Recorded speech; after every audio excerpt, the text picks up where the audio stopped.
얼마 전 나는 오랫동안 만나온 여자친구와 헤어졌다. 헤어지기 전에 우리는 각자 시간을 가졌었다. 잠시 떨어져 있으면 관계가 회복되는데 도움이 될 것 같다는 생각으로. 그렇게 연락도 하지 않고 얼굴도 보지 않게 된 순간, 보통이라면 화도 나고 밉기도 하고 혹은 자책하거나 그리워할 텐데 이상하게 나는 그런 생각이 들지 않았다. 오히려 자유롭고 편하다는 생각이 들었다. 나는 이런 감정을 느끼자마자 굉장히 당황스러웠다.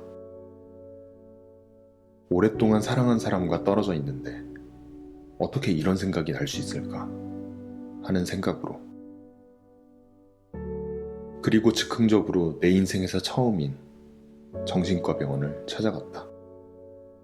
내가 약간은 정상이 아닐 수도 있겠다는 생각을 하면서. 병원에서 굉장히 많은 테스트를 오랜 시간 동안 했었다. 그리고 테스트 결과 약간의 우울증도 있고 평균치보다 낮은 항목들이 있지만 치료를 받아야 할 정도는 아니라고 했다. 다만 병원이 아니어도 좋으니 심리상담을 적극 권유받았다. 여기까지가 이렇게 혼자서 이야기를 시작하게 된 계기이다. 이 계기로 인해 나는 인생에서 가장 큰 변화를 겪고 있다. 병원 방문 이후 6개월 동안 거의 매주 심리상담을 받았다. 그 시간 동안 마치 책을 펼쳐보듯 지난 인생을 모두 다시 꺼내서 마주했었고, 그 시간 동안 마음이 휘저어지기도 하고 무너지기도 하고 울기도 하고 나의 삶을 이해하며 편안함과 행복함을 느끼기도 했었다. 나중에 시간이 한참 지난 뒤 다시 돌아봤을 때 지금 순간이 인생의 분기점일 것 같다는 생각을 하고 있다. 이별이라는 계기로 인해서 30년도 넘게 살아온 지금에서야 나라는 사람이 누군지 조금씩 알아가는 중이니까. 이런 시간을 보내며 문득 주변을 둘러보니 나 같은 사람이 정말 많다는 생각이 들었다. 나이가 많든 나이가 적든 아직 본인이 누군지 무엇을 원하는지 잘 모른 채 인생을 끌려다니는 사람들을 보게 되었다. 심지어 아주 열심히 끌려다니는 모습을 보았다. 마치 지난 나의 삶처럼.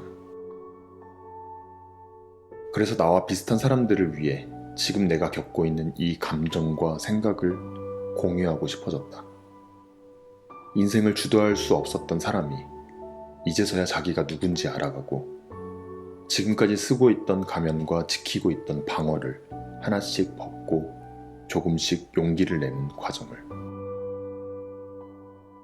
더 이상 맞지도 않는 옷을 억지로 입으려고 하지 않고 심지어 아무것도 걸치지 않더라도 부끄러워하지 않으며 나에게 맞는 옷을 하나씩 찾아나가는 과정을. 그리고 누군가 이런 나의 이야기를 들으며 용기 내거나 힘을 내고 또 사랑이라는 것을 할 줄 알게 되는 사람이 많아지면 좋겠다는 생각이 들었다. 나는 이제서야 사랑, 행복, 그리고 인생에 대해서 고민해보고 이것들을 내 의지로 만들기 위해 연습하는 중이니까. 사랑과 행복은 그 의미를 아는 것만으로는 부족하고 내가 직접 주고받아야 한다는 것을 알게 됐으니까. 인생은 혼자서 사는 것이 아니다. 한 번쯤 들어봤을 이 문장을 요즘 많이 되뇌이고 있다. 모든 것을 혼자서 하면 안 된다는 것도 나는 이제서야 알았다. 인생에서는 정말 많은 사람의 도움이 필요하고 가끔은 그 도움을 내가 요청할 줄 아는 것이 용기라는 것을 알게 됐다. 이런 의미에서 나는 용기가 없는 사람이었다. 이랬던 내가 앞으로 겪고 생각하는 모든 것을 하나씩 이야기를 하면서 어떤 용기를 내고 있는지, 그 용기로 인해서 어떤 변화를 갖게 되었는지, 그리고 어떻게 지내고 싶은지 철없는 어린이 같은 이야기를 해보려고 한다. 그리고 나와 같은 사람들이 함께 이야기를 나누면서 자신을 찾고 행복해졌으면 한다.